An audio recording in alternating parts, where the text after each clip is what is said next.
Aleichem and welcome to Online Smicha. Today we'll discuss an interesting shaila that is brought in the Sifrei HaShailas Teshuvos.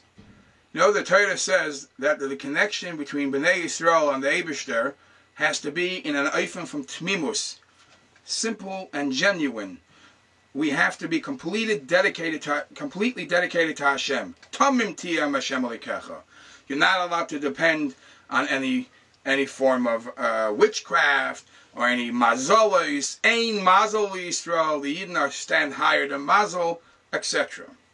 An interesting shaila that happened that was brought to one of the dayanim of our times, and that was that a bacher, there was a bacher and a young lady that were meeting for the purpose of shidduchim, and they were heading in the right direction, and they were going to commit to get married and become chassan and kala.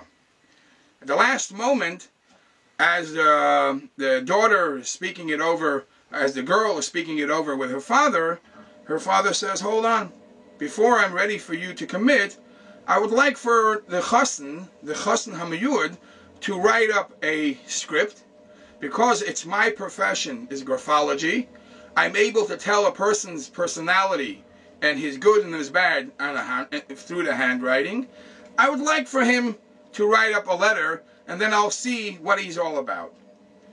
Now, at that time, they were basically committed already to each other, and she felt it like being a little disappointing, it might be a little hurtful, to ask the chassan, to ask the bacher to write something up.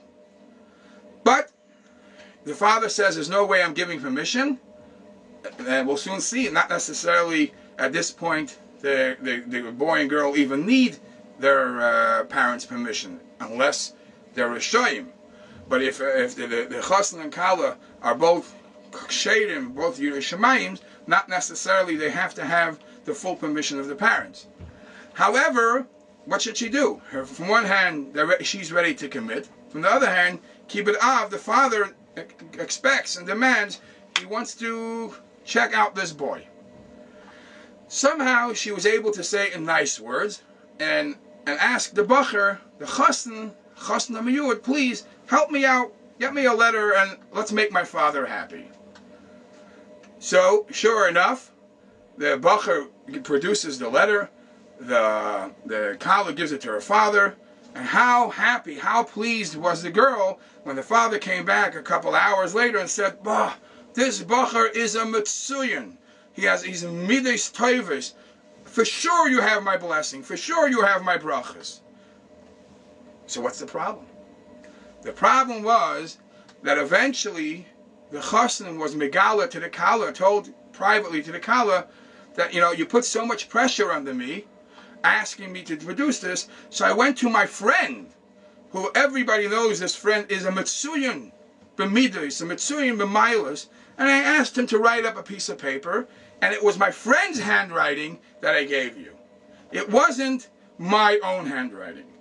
And the question is this trickery? And is this a question if the shidduch is really chal? And this shaila was brought to the big dayanim of our times.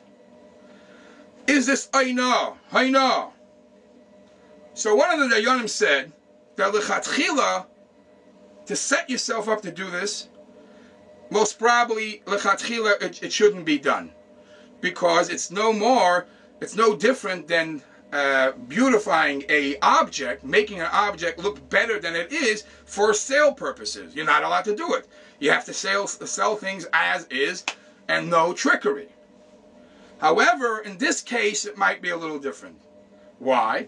Because, as I mentioned before, the chassan and kala were committed to themselves. They liked each other, and they found themselves as a good shidduch. Only al pi halacha, al pi kibbud av v'aim, they wanted to get the bracha, to make sure that the parents are pleased. But as I mentioned before, even if the father would come along and say, "I don't want it," not necessarily the young couple have to listen at that point. As long as they're both b'nei Torah, b'nei Yerushalayim, they could go ahead and get married. There's no lack of kibbud av v'aim. So, because they were committed on their own, there is no problem of Haina, because there is no trickery. She was willing to get married to this bacher even without the piece of paper. V'gam, as it says in the Svarim, there's not even a true lie here. It's not even, not only it's not Haina, it's not even a sheker. Mishum shebemakim sheyesh la'adam hefsid loy mutzdak. Because we find in halacha, in any situation where a person might lose something, and it's not really fit for him to lose it, he doesn't deserve to lose it, he's allowed to act that way.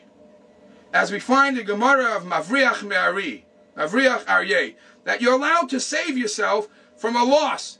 And in this case, if he had a shidduch, a proper chashav shidduch lined up for him, and there was some side point that might stop it, this is not really called a sheker. He's allowed to do this type of twist and truth to save himself for a loss, and that's why they're of paskin again. L'chatchila, stay away from this type of form of sheker, stay away from this type of form of haina.